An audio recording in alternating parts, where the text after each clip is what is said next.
Hello everyone. We were reading about linear equations in two variable. So we covered all the topics of linear equations in two variable, that is graphical representation, methods of solving. First method was equation, simultaneous equation अपन कैसे solve कर सकते हैं, तीन method अपन पढ़ चुके हैं. First method पढ़ा था अपने elimination by substitution, then elimination by equating the coefficient, then cross multiplication. इसके बाद अपन ने पढ़ा था कंडीशन फॉर सॉल्वेबिलिटी और लास्ट टॉपिक अपन ने पढ़ा था वर्ड प्रॉब्लम. उसके बेसिस पे कुछ इंपॉर्टेंट क्वेश्चंस कर लेते हैं. So our today's lecture is based on some important questions.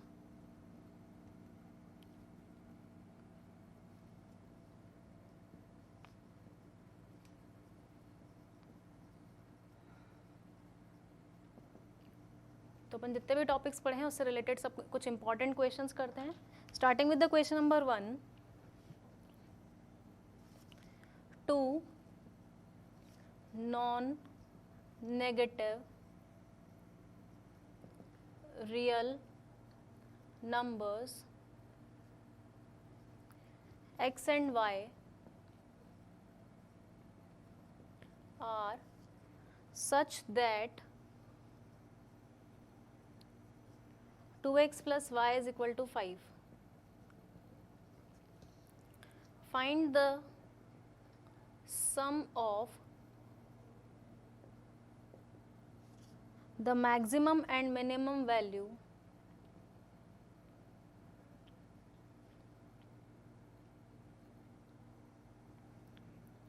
of x plus y.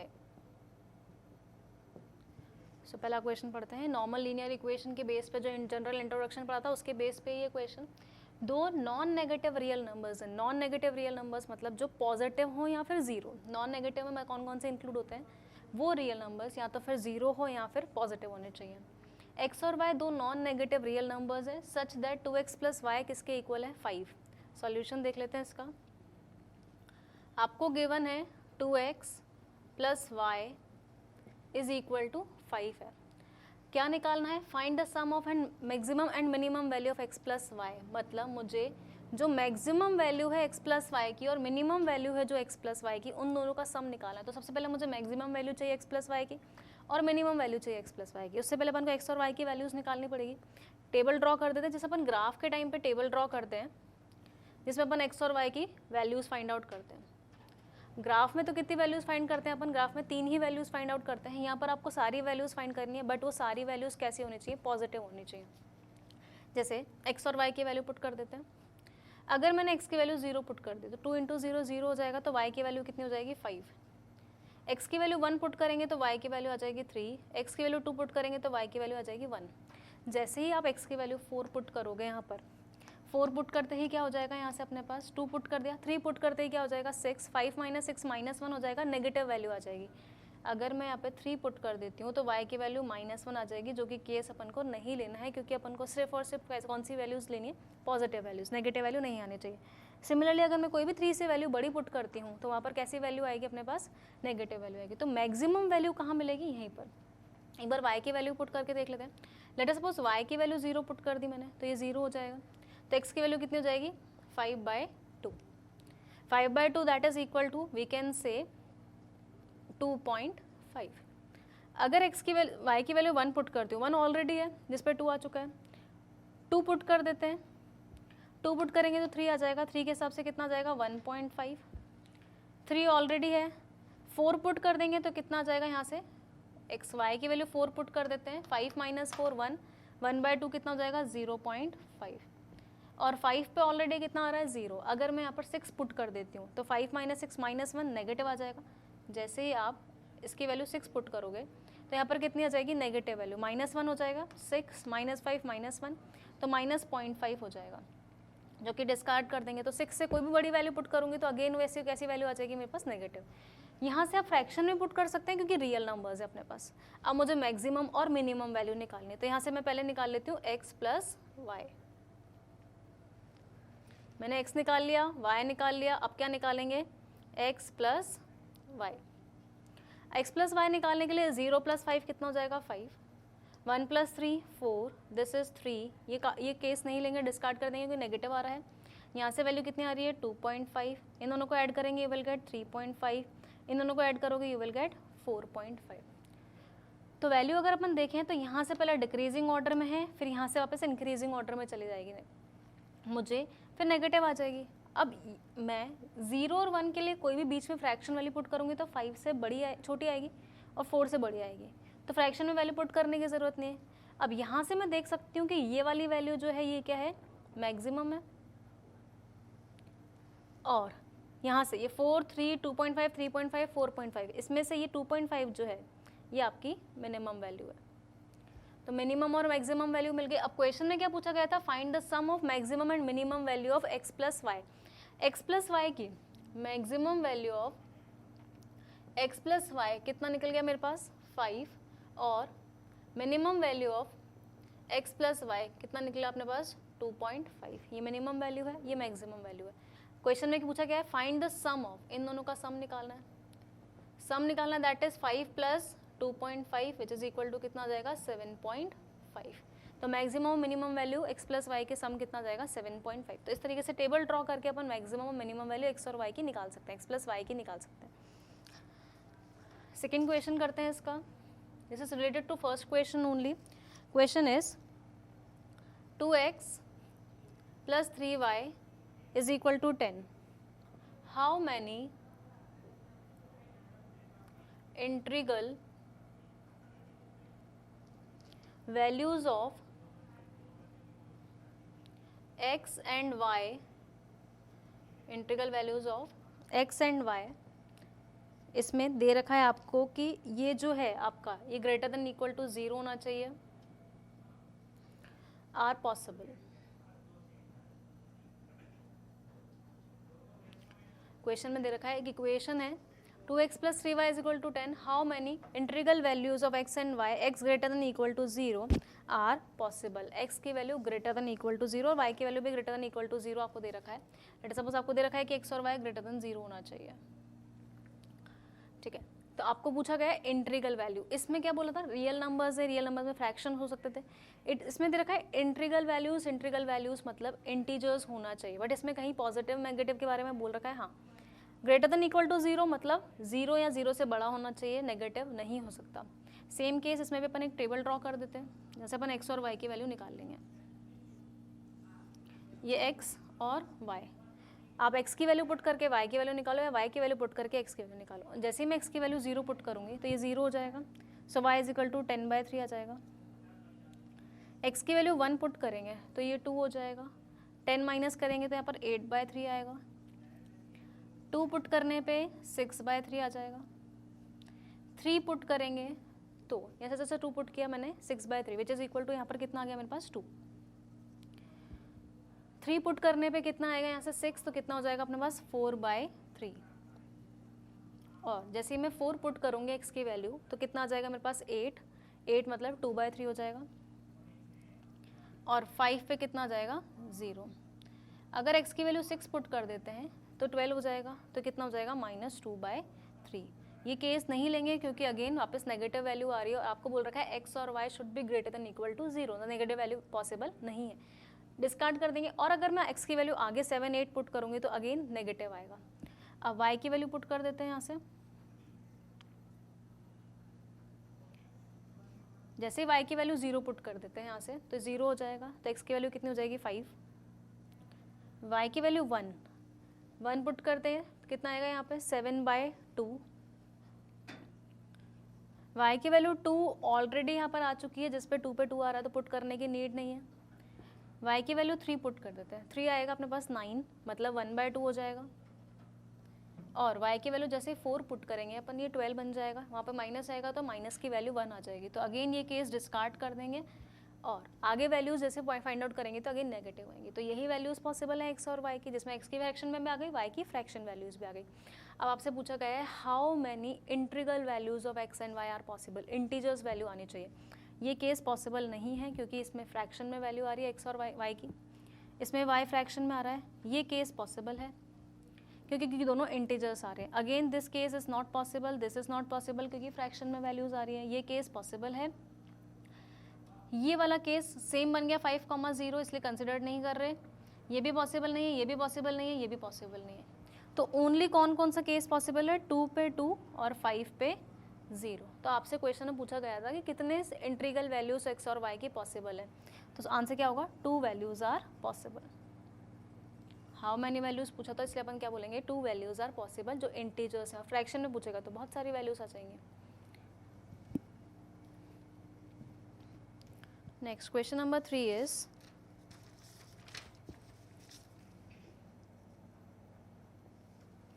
in the graph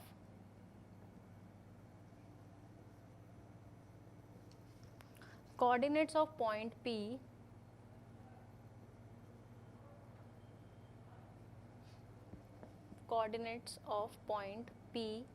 are, आपको क्या निकालना है, ग्राफ गिवन है और किसके कोऑर्डिनेट्स निकालने हैं, P के। ग्राफ क्या गिवन है, ये एक x y एक्सिस है, यहाँ पर x एक्सिस दे रखा है और दो लाइन दे रखी हैं जिनकी इक्वेशंस भी दे रखी हैं आपको। दोनों लाइन किस पॉइंट पे मीट कर रही हैं, P पॉइंट पे। दोनों लाइन की इक्वेशन दे रखी है। पहली लाइन की इक्वेशन है x minus 2y plus 1 is equal to 0 और सेकेंड है 2x minus y is equal to 4। आपसे बोला गया है कि किसकी वैल्यू निकालनी है, पॉइंट P के कोऑर्डिनेट्स निकालने हैं। तो ये जो दोनों लाइन्स है वो कैसे लाइन्स है, इंटरसेक्टिंग लाइन्स है। इंटरसेक्टिंग लाइन्स का मतलब क्या है, यूनिक सॉल्यूशन मिलेगा। मतलब ये जो है कॉमन सॉल्यूशन है दोनों के लिए, और दोनों का कॉमन सॉल्यूशन कैसे निकालते हैं, by solving linear equation in 2 variable by any of the 3 method. तो इक्वेशन कौन कौन सी है, फर्स्ट इक्वेशन है x minus 2y plus 1 is equal to 0 और we can say x minus 2y is equal to -1 plus 1 को उधर भेज दिया। सेकेंड इक्वेशन है 2x minus y is equal to 4। अब किसी भी एक मेथड से, तीनों मेथड में से अपन क्या करेंगे, इन दोनों इक्वेशन को सॉल्व करेंगे। तो इक्वेटिंग द कोएफिशिएंट मेथड से अगर सॉल्व करते हैं तो इस इक्वेशन को अगर मैं 2 से मल्टीप्लाई कर दूँ तो दोनों का कोएफिशिएंट 2 बन जाएगा, या फिर इसको अगर 2 से मल्टीप्लाई करेंगे तो x का कोएफिशिएंट सेम हो जाएगा। अगर x का कोएफिशिएंट सेम करना है तो इस इक्वेशन को 2 से मल्टीप्लाई कर दो, इसको 1 से मल्टीप्लाई कर दो। फर्स्ट इक्वेशन को जब 2 से मल्टीप्लाई करेंगे तो we will get 2x minus 4y is equal to -2 और सेकेंड से मिलेगा 2x minus y is equal to 4। Sign change कर देते हैं, माइनस प्लस माइनस, ये दोनों तो कैंसिल आउट हो जाएंगे। -4y प्लस y करेंगे तो कितना आ जाएगा, माइनस का 3y और यहाँ से आ जाएगा -6। तो y की वैल्यू यहाँ से कितनी मिल जाएगी, 2। y निकल गया। अब किसी भी एक वैल्यू में y की वैल्यू पुट कर देते हैं, जैसे later suppose second equation put करते हैं तो 2x minus 2 is equal to 4, 2x is equal to 6, तो x की वैल्यू कितनी हो जाएगी, 3। x और y मिल गया। मुझे क्या निकालना है, पॉइंट P के कोऑर्डिनेट्स निकालने हैं। P पॉइंट ये था जिससे कोऑर्डिनेट्स मैंने क्या माना था, x, y, क्योंकि दोनों को सेटिस्फाई कर रहा है। तो P के कोऑर्डिनेट्स किसके इक्वल था, x, y के। तो P इज इक्वल टू कितना हो जाएगा, x की वैल्यू कितनी है 3 और y की वैल्यू 2 है। तो उन दोनों का जो कॉमन पॉइंट होगा वही क्या होगा, उस P के कोऑर्डिनेट्स हो जाएंगे। तो कोऑर्डिनेट्स निकालने के लिए इंटरसेक्टिंग लाइंस के दोनों इक्वेशन को उनको सॉल्व करना है। नेक्स्ट क्वेश्चन है question number 4, for what value of k the system of equations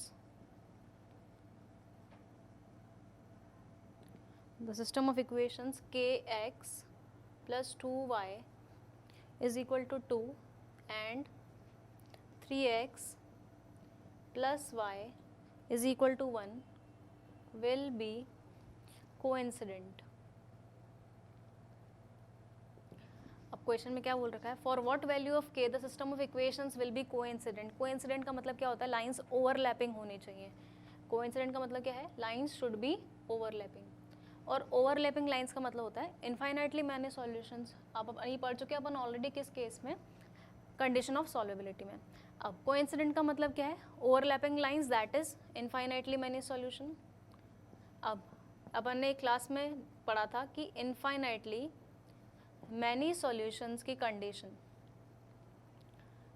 infinitely many solution की कंडीशन होती है a1 upon a2 is equal to b1 upon b2 is equal to c1 upon c2।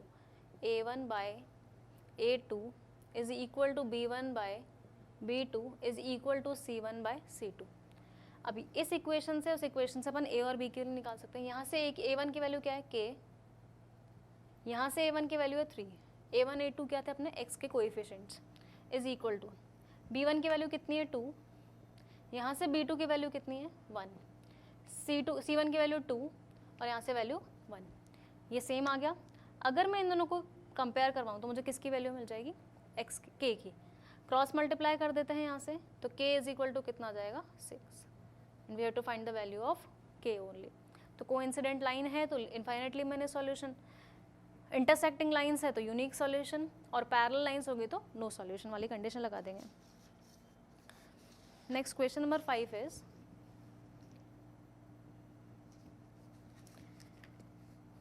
if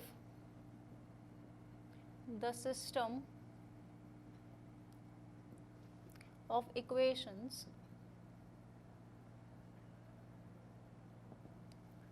three x plus 4y is equal to 12 and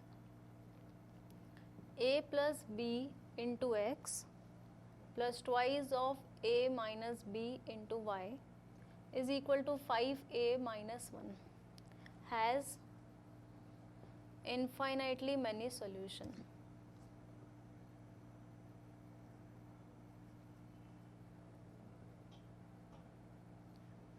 Find a and b। अब आपको given है दो equation और same condition है, infinitely many solution की condition अभी अपन ने पढ़ी थी। क्या कंडीशन होती है, a1/a2 is equal to b1/b2 is equal to c1/c2, वही कंडीशन लगानी है। कंडीशन लगाते हैं, यहाँ पर a1 की वैल्यू कितनी है, यहाँ से a1 की वैल्यू है 3 और यहाँ पर x का कोएफिशिएंट क्या है a plus b, 3/a plus b is equal to 4 divided by 2 times of a minus b is equal to 12 divided by 5a minus 1। ये तीन कंडीशंस हो गई मेरे पास। इनफाइनाइटली मैंने सॉल्यूशन की कंडीशन ये होती है कि तीनों इक्वल होते हैं कोएफिशिएंट्स का ratio.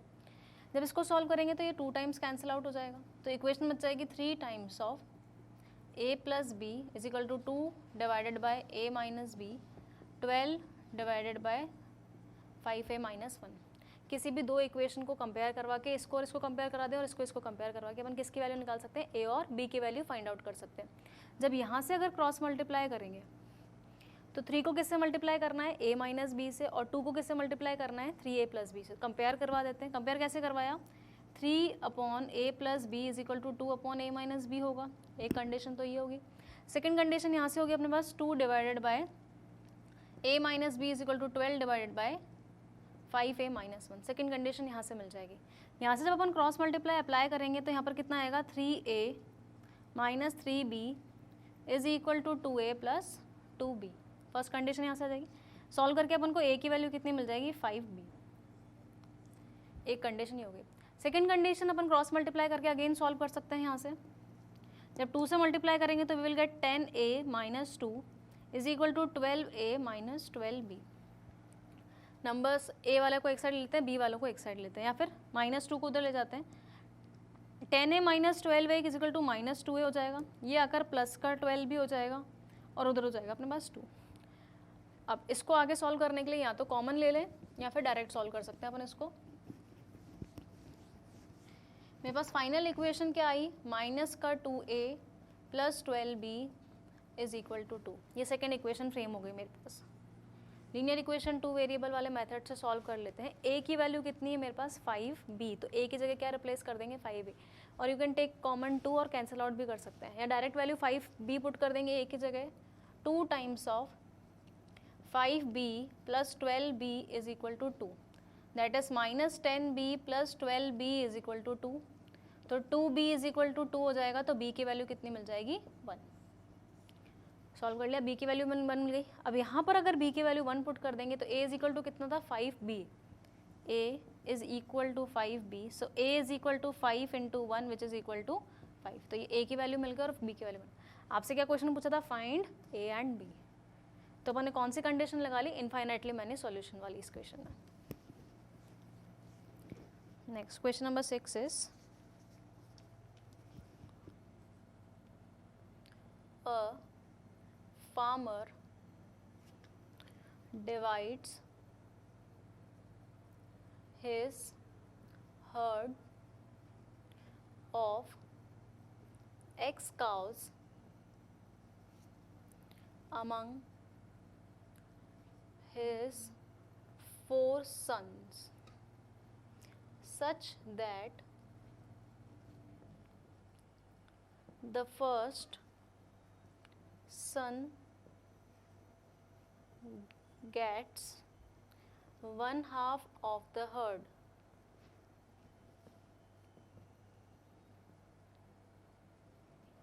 and the second son gets 1/4.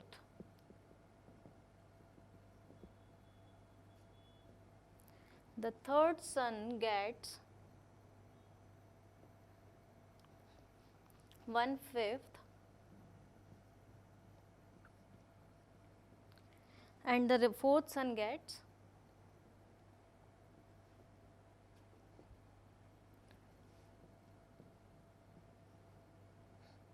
7 cows. Find x. अभी एक वर्ड प्रॉब्लम है. वर्ड प्रॉब्लम में आपको क्या निकालना है? x निकालना है. वर्ड प्रॉब्लम अपन लास्ट क्लास में पढ़ चुके हैं कैसे करनी है. रीड करते हैं क्वेश्चन में. A farmer divides his herds of x cows. एक फार्मर है जिसके पास x काउज है, उसको डिवाइड करना है 4 sons, 4 such that the first son get 1/2 of the herd. First वाले को कितना मिल रहा है? 1/2 ऑफ द हर्ड. टोटल कितने थे? x. तो फर्स्ट वाले को कितना मिल जाएगा? First son get x/2. 1/2 of the herd मतलब half of total, that is x का हाफ x/2. सेकेंड वाले को कितना मिलेगा इस केस में? आपको बोल रखा है the second son gets 1/4. Second वाले को कितना मिल रहा है? 1/4, that is x/4. Total x था उसका 1/4. The third son get 1/5. Third वाले को कितना मिलेगा? 1/5, दैट इज x/5. और फोर्थ सन को कितने मिल रहे हैं? फोर्थ सन को मिल रहे हैं 7. तो फोर्थ वाले को मिल गया अपने 7. अब यहाँ से अगर मैं देखूँ तो टोटल चारों को मिलाकर कितने मिल रहे हैं? x, क्योंकि टोटल कितना गिवन था? x. तो यहाँ से एक इक्वेशन फ्रेम हो जाएगी x/2 plus x/4 plus x/5 plus 7 is equal to कितना हो जाएगा? x. क्यों? क्योंकि x क्या है? टोटल. तो चारों में डिवाइड हुआ है तो टोटल कितना होगा? x ही होगा. वेरिएबल्स एक साइड रख लेते हैं. 7 इज इक्वल टू x यहीं पर था, ये x/2 को उधर भेजेंगे तो minus x/2 minus x/4 minus x/5. 2, 4 और 5 का एलसीएम ले लेंगे. यहाँ से अपने पास कितना आ जाएगा? 20. So this will be equal to 20x minus 10x minus 5x minus 4x. 20 ये माइनस 19 हो जाएगा तो x/20 रह जाएगा. 7 इज इक्वल टू कितना हो जाएगा? x/20. तो यहाँ से x की वैल्यू कितनी हो जाएगी? क्रॉस मल्टीप्लाई करेंगे तो x इज इक्वल टू कितना हो जाएगा? 140.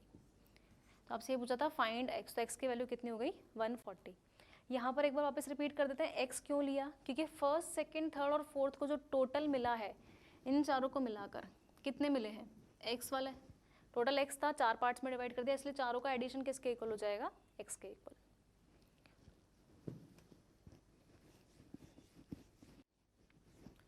नेक्स्ट क्वेश्चन नंबर 7 इज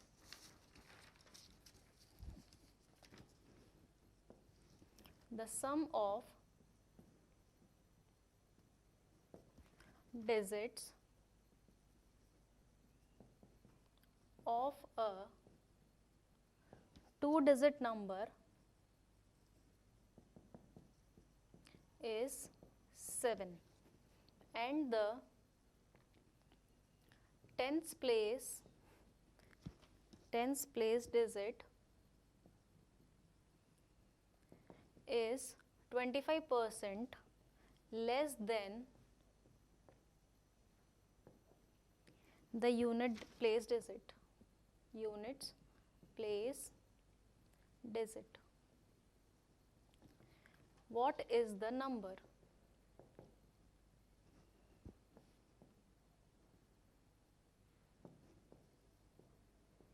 इसका सॉल्यूशन देख लेते हैं. The sum of the digits of a 2-digit number. 2-digit number है. 2-digit नंबर में कौन कौन से डिजिट्स होती हैं? एक तो यूनिट डिजिट, एक टेंस डिजिट. तो वही लेट कर लेते हैं कि डिजिट कौन कौन सी होंगी. लेट कर लिया कि उसके जो यूनिट डिजिट है, यूनिट प्लेस पर जो डिजिट है वो मैंने लेट कर ली, क्या है? x. और जो टेंस डिजिट है उसको लेट कर लेते हैं y. अब क्वेश्चन रीड करते हैं क्या गिवन है. The sum of the digits of a 2-digit number is 7 digits का जो सम है दोनों 2 डिजिट नंबर में, डिजिट्स कौन कौन सी, एक्स और वाई, एक्स और वाई का जो सम दे रखा है वो कितना दे रखा है 7। तो एक इक्वेशन तो यहाँ से बन जाएगी कि एक्स प्लस वाई कितना हो जाएगा 7, ये बन गई फर्स्ट इक्वेशन। आगे बढ़ते हैं, ends the tens place digit it 25% less than the unit place digit.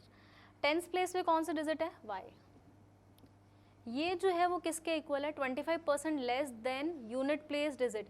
Unit place पे क्या है एक्स, एक्स से 25% लेस, एक्स में से क्या माइनस कर दूं 25% ऑफ एक्स। तो टेंस प्लेस पे जो डिजिट है वाई वो किसके इक्वल है, यूनिट प्लेस का 25% कम, तो x माइनस 25% ऑफ x हो जाएगा। यहाँ से जब इक्वेशन सॉल्व करोगे तो you will get x is equal to 75x by 100 और y is equal to 3x by 4। ये बन गई second equation. Linear equation 2 variable हो गया, ये फर्स्ट इक्वेशन है, ये सेकेंड इक्वेशन है। यहाँ पर जो y की वैल्यू है यहाँ पुट कर देते हैं, सब्स्टिट्यूशन मेथड से सॉल्व कर लेते हैं। ये फर्स्ट इक्वेशन थी, ये सेकेंड इक्वेशन है। फर्स्ट मेथड जो सब्स्टिट्यूशन मेथड, y की वैल्यू यहाँ पुट करेंगे, x प्लस वाई 7 के इक्वल था, सो x प्लस वाई की जगह क्या पुट करेंगे 3x by 4 is equal to 7, you will get 7x by 4 is equal to 7। तो x की वैल्यू यहाँ से कितनी मिल जाएगी 4, x मिल गया, x की वैल्यू यहाँ पुट कर देते हैं, सो y इज इक्वल टू कितना था 3x बाय 4, 3 इंटू 4 बाय 4, तो y मिल जाएगा 3। x और y मिल गया। आपसे क्वेश्चन में क्या पूछा गया है, नंबर निकालना है, what is the number. Unit place पे ये है, टेंस प्लेस पे ये है, टेंस प्लेस पे ये है, तो 2 डिजिट नंबर 2 प्लेस में होगा। यूनिट प्लेस पे कौन सा x और टेंस प्लेस पे क्या है, तो नंबर क्या होगा yx। y किसके इक्वल था 3 के और x किसके इक्वल था 4 के, तो नंबर कौन सा हो जाएगा यहाँ से 34। Next question number 8 is the area of a rectangle, the area of a rectangle gets reduced by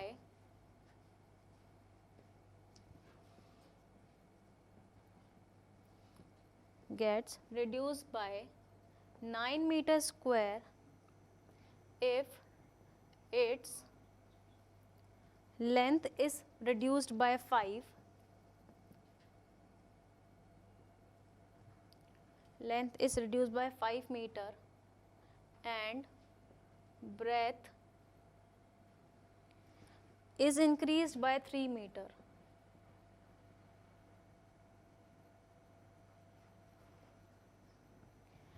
आगे बोल रखा है इसने, if we increase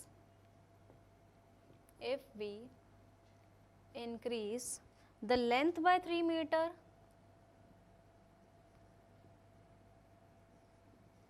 if we increase the length by 3 meter and breadth by 2 meter,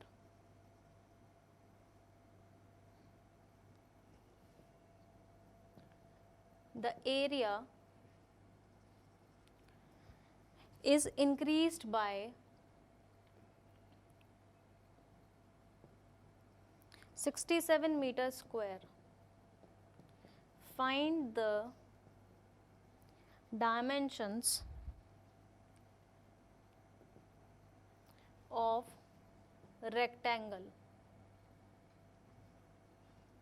So question में किसके बारे में बात कर रहे हैं, एक रेक्टेंगल के बारे में बात कर रही है कि अगर लेंथ में या ब्रेथ में कुछ इंक्रीज डिक्रीज करेंगे तो एरिया और उसमें डिक्रीज और इंक्रीज होगा। मैंने आप लोगों को लास्ट क्लास में जब अपन ने वर्ड प्रॉब्लम पढ़ा था तब अपन ने बताया था कि जो फाइंड आउट करना है पहले उसको लेट करना पड़ेगा। आपको फाइंड आउट क्या करना है, find the dimensions of the rectangle. जो डायमेंशंस हैं उसको अपन लेट कर लेते हैं एक्स और वाई। डायमेंशंस क्या होता है, let the length be x and breadth be y. Length को मैंने x मान लिया और ब्रेथ को मैंने y मान लिया। अब बोल रखा है area of rectangle gets reduced by 9 metre square. तो यहाँ से पहले एरिया निकाल लेते हैं कि ओरिजिनल एरिया कितना होगा। एरिया क्या होता है, लेंथ इनटू ब्रेथ। अब इसका according to the problem case 1 ले लेते हैं अपन। स्टार्टिंग में बोल रखा है कि area of the rectangle gets reduced by 9 metre square. Area जो है 9 मीटर स्क्वायर से रिड्यूस हो जाएगा if length is reduced by 5 metre. Length original कितनी थी x को 5 मीटर से रिड्यूस कर दिया। And breadth is increased by 3 metre. अब आपकी जो लेंथ है वो कितनी हो गई x माइनस 5 और breadth is increased by 3 metre मतलब y प्लस 3। लेंथ में डिक्रीज हो रहा है 5 मीटर का तो माइनस कर दिया, ब्रेथ में इंक्रीज हो रहा है 3 मीटर का तो प्लस कर दिया। यहाँ से जो एरिया मिलेगा मुझे वो कितना होगा x minus 5 into y plus 3। अब क्वेश्चन में बोल रखा है कि जब अपन ऐसा कुछ कर रहे हैं तो एरिया कितने से रिड्यूस हो रहा है 9 मीटर स्क्वायर से, तो मतलब पहले एरिया कितना था xy, ये वाला एरिया जो है इससे जो है वो कितना कम है 9 मीटर स्क्वायर कम है। तो अपन एक इक्वेशन बना लेते हैं x माइनस वाई और y plus 3 is equal to x y था, ये न्यू एरिया है, ये ओरिजिनल एरिया। अब उसने बोल रखा है area of rectangle get reduce by 9 metre. Area of rectangle कितने से रिड्यूस हो गया 9 मीटर से रिड्यूस हो गया, तो -9 कर देंगे तो ये दोनों इक्वल हो जाएंगे। यहाँ से एक इक्वेशन फ्रेम करेंगे तो यहाँ पर आएगा एक्स वाई, जब इसको इससे मल्टीप्लाई करोगे तो you will get x y plus 3x minus 5y minus 15 is equal to x y minus 9। X y से एक्स वाई कैंसिल आउट हो जाएगा तो यहाँ से आ जाएगा 3x माइनस 5y। 15 को इधर भेजेंगे तो अपने पास कितना बचेगा -9 प्लस 15 हो जाएगा विच इज़ इक्वल टू कितना हो जाएगा मेरे पास 6।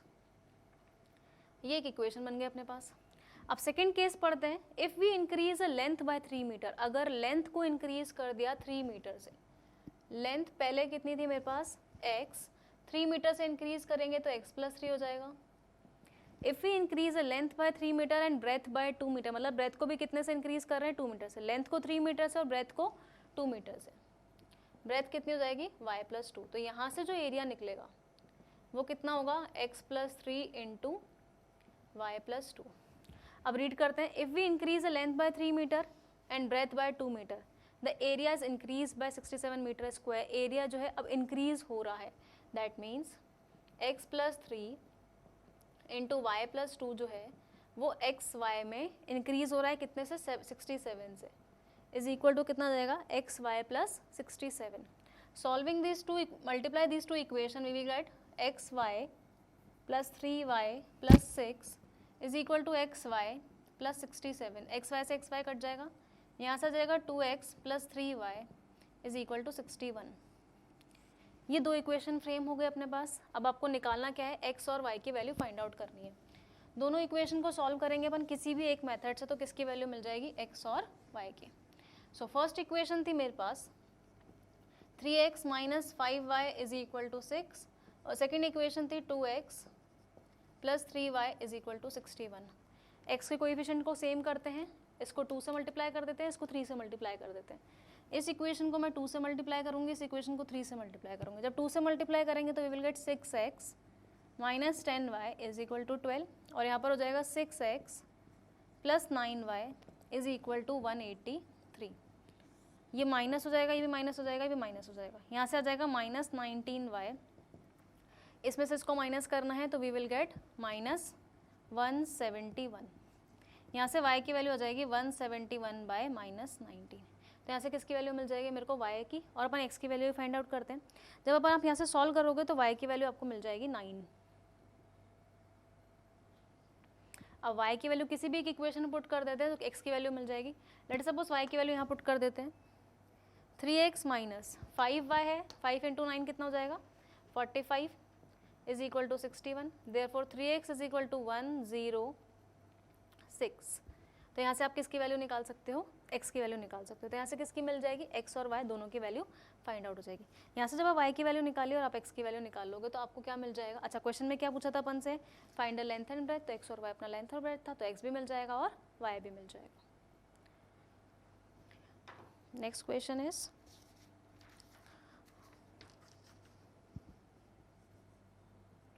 two candles of equal length start burning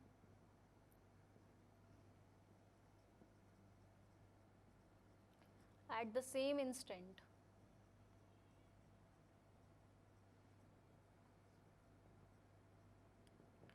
One of the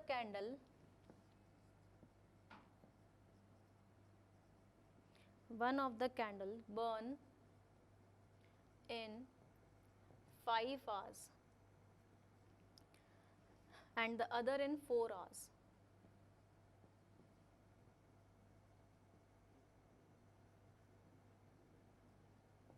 By the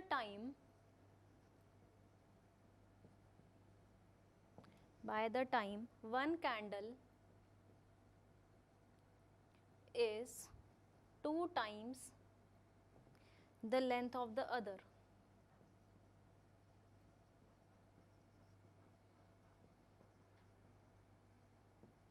the candle have already find the time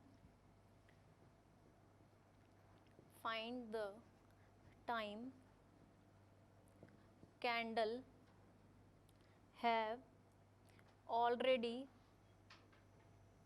burnt for.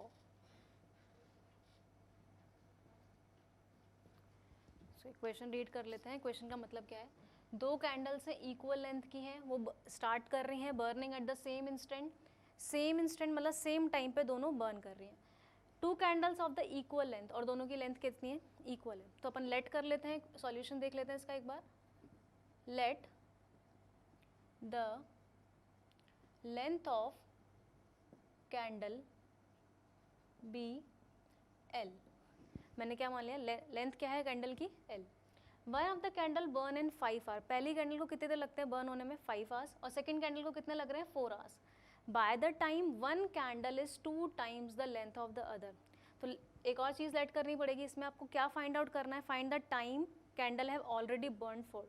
तो वर्ड प्रॉब्लम में क्या करते हैं, जो फाइंड आउट करना होता है पहले उसको लेट कर लेते हैं. तो टाइम लेट कर लेते हैं कि कितनी देर के लिए वो बर्न हुई है. लेट अस सपोज वो x आवर्स के लिए दोनों बर्न हुई. अब फर्स्ट कैंडल जो है वो कितने आवर्स में बर्न होती है, टोटल 5 आवर्स में.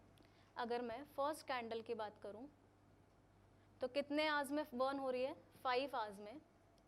तो 1 आवर में कितना बर्न होगी वो, 1/5. और x आवर्स में कितना बर्न होगी, x/5. बट उसकी टोटल लेंथ कितनी थी, l. तो x l/5 वो बर्न हो जाएगी. और यहाँ पर भी अपन बोल सकते हैं 1 आवर में कितनी हो जाएगी, 1/5 of its length. Similarly second candle की अगर बात करें तो कितनी देर में बर्न हो रही है, 4 आवर्स में. तो 1 आवर में कितनी बर्न हो जाएगी वो, 1/4 ऑफ l. तो कितने आवर्स के लिए बात करें अपने, x आवर्स के लिए. x आवर्स में कितनी बर्न हो जाएगी, x l/4.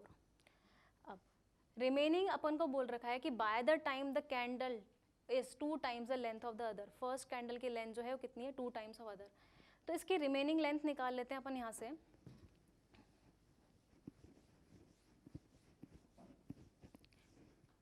टोटल लेंथ कितनी थी, x में से कितना बर्न हो गया, x l/5. तो रिमेनिंग कितनी हो जाएगी, x माइनस x l/5. यहाँ से कितनी बर्न हो गई सेकेंड वाली candle, x l/5, that is x minus again x l/5, x l/4. और आपसे क्या बोल रखा था कि बाय द टाइम ये किसके इक्वल है, 2 टाइम्स ऑफ इसके. सॉल्व कर लेते हैं, x कॉमन आ जाएगा, 1 माइनस l/5. यहाँ से भी x कॉमन ले लेंगे तो 2 माइनस l/2 हो जाएगा. कैंसिल आउट कर देंगे, 1 माइनस l/5 कितना हो जाएगा, 2 माइनस l/2. यहाँ से जब इक्वेशन सॉल्व करेंगे तो will get minus l/5 plus l/2 is equal to 1. LCM कितना आ जाएगा, 10 minus 2l plus 5l is equal to 1. तो 2l is equal to 3l is equal to कितना आ जाएगा, 10. तो l की वैल्यू आ जाएगी 10/3. तो यहाँ से किसकी वैल्यू निकल जाएगी, लेंथ निकल जाएगी, विच इज इक्वल टू कितना हो जाएगा, 3 1/3. So this is all about some important questions of linear equation in 2 variable.